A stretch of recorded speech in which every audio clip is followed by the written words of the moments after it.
For Pokemon's 25th anniversary, we were given the gift of Pokemon Evolutions, a limited web series consisting of 8 episodes, one for every generation. And I've got to tell you, this series is absolutely gorgeous. I must also confess that I fell behind as the episodes were coming out, so I recently binged the entire series, watching most episodes for the first time back to back. So I'll go over every episode one by one and we'll see what makes the magic work. This is Pokemon Evolutions.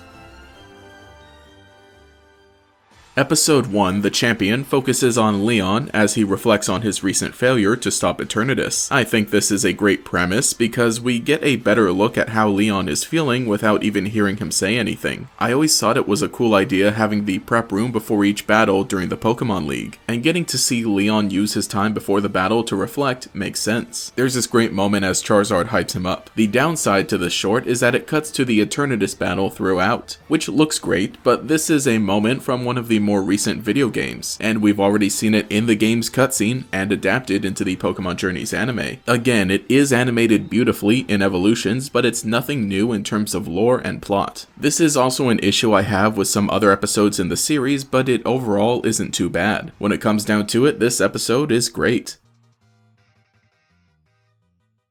Episode 2, The Eclipse, focuses on Lily as she brings Nebby to the altar of the moon. Again, visually it's beautiful, but it repeats moments from the video game and provides less new content. I will admit that the battle between Necrozma and Lunala during the climax is vastly improved from the game cutscene. Necrozma has such a terrifying presence with how it moves. It feels so heavy as it drags its arms while maneuvering through the sky, and every hit is brutal. The camera and effects get a bit shaky and kind of in the way, but this is the most intimidating base form Necrozma has ever been. And I love the music and ending of this episode as it reaches a low point just before rising back up before the cliffhanger. I think this is how you should adapt scenes close to 1-to-1 while improving upon the original with the medium that you're given.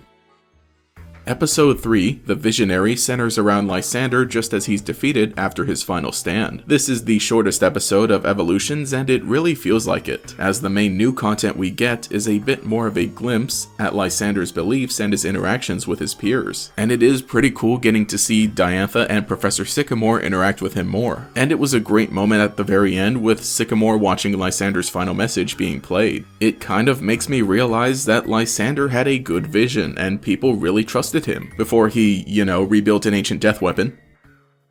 Episode 4, The Plan, has Ghetsis narrate his plan for domination, and oh my gosh, the voice actor just sounds insane, and it gives him a threatening presence to match his character. I love this small moment where N notices Hilda while in Accumula Town because this is just moments before they officially meet. And we do get to see a battle that happened off screen in the video games as N faces off against Alder, which is a great addition, although there is this weird dimming effect during the battle that makes it hard to watch. I'm guessing it's probably because of all the lightning, which is a shame because Evolutions has some amazing looking battles. I really wanted to see Volcarona getting swatted more clearly, and even the small moment with Anthea and Concordia in N's room is weird and feels slightly off. I mean this in a good way because in the video games, that's the vibe I always got from them and this location. Also, there are a bunch of rare candies just sitting there. I guess that's what happens when you're a rich kid. This is the longest episode so far, though it's beat out by later episodes. But I think this was a good overall summation of Ghetsis' plan executed through N. There's new content and the episode feels more substantial. I'm not saying that making every short closer to 10 minutes is the solution, but that time range allows for this to be included. Also, there's the fact that Pokemon Black and White were long ago enough to look, well, pixelated, so even moments that are repeated look different when adapted in this medium.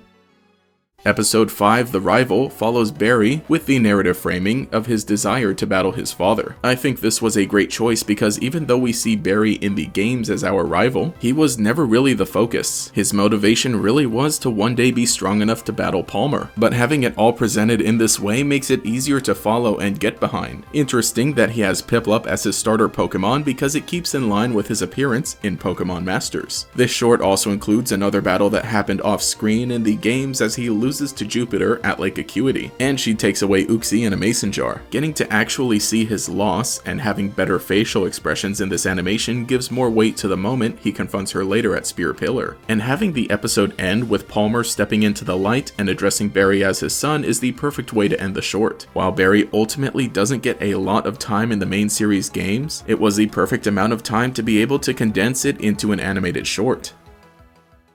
Episode 6, The Wish, adapts the story of Zinnia and May in the Sky Pillar. This is the longest episode overall, and while it doesn't necessarily bring too much new story, it improved the Delta episode immensely. Having this take place during the night allows the bright story visuals to pop as Zinnia recounts the history of the Hoenn region, and the climb to the top of the tower is presented in a way that really gives life to the characters, as Zinnia effortlessly leaps from platform to platform and May really struggles to keep up. It's a moment from the games that's very important, with huge lore dumps, though it wasn't very visually interesting. But here it's beautifully adapted. Getting to see more of Zinnia's personality is great, as she successfully summons Rayquaza but ultimately fails to be the sole person to carry out her perceived mission. Along with how she acted sort of apathetic toward May, we can better see how she's hit with her realization of how even though she was trying to save the world, she became selfish with taking the responsibility completely on her own. If I'm being genuinely honest, I think the Delta episode could be best executed as a feature-length movie, or maybe even an OVA or special. Though it is great that this episode was the longest at just over 10 minutes because it shows the potential these shorts have and how they can really shine when they go just a bit longer.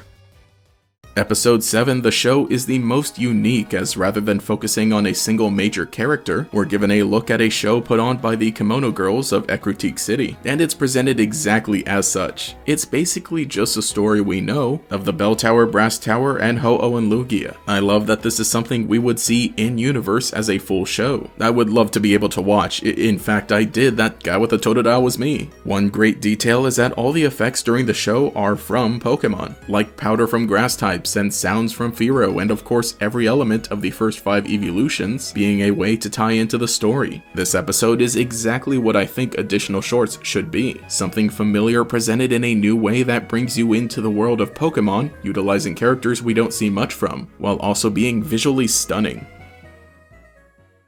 Episode 8, The Discovery, is the final episode and shows us what Green was doing during the events of Let's Go. I know the video game Green and manga Green are different, but the personality that she has in this episode really reminds me of her manga counterpart. The way that she turns just to be faced with a bunch of trainers on the Nugget Bridge, only to take them out in battle effortlessly and signing off with a wink, is hilarious. She's competitive when she finds out Trace is also on the tail of Mewtwo, and even just runs a different way when you think it's about to break out into another battle. And then she just slides around a wild Graveler. It really just gives her more of the personality which she's needed, and the battle at the end is great. That, along with the ending being a meeting with Professor Oak as Green learns the value of working together, is nice because it feels like an appropriate end to the entire series. Being a celebration of all 8 generations, it's meaningful that it comes full circle, ending with a Kanto adventure. And it even leaves off on the note that there's even more to experience beyond what these characters have come to know.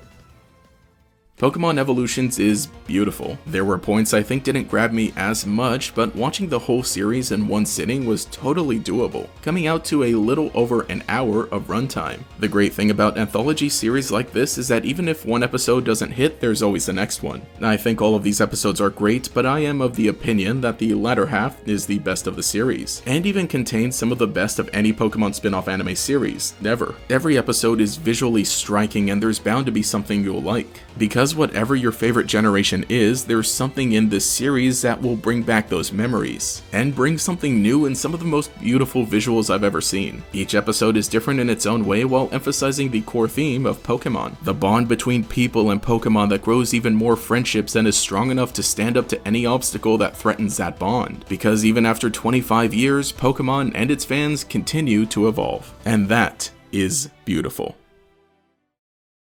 So today we're asking ourselves the important question.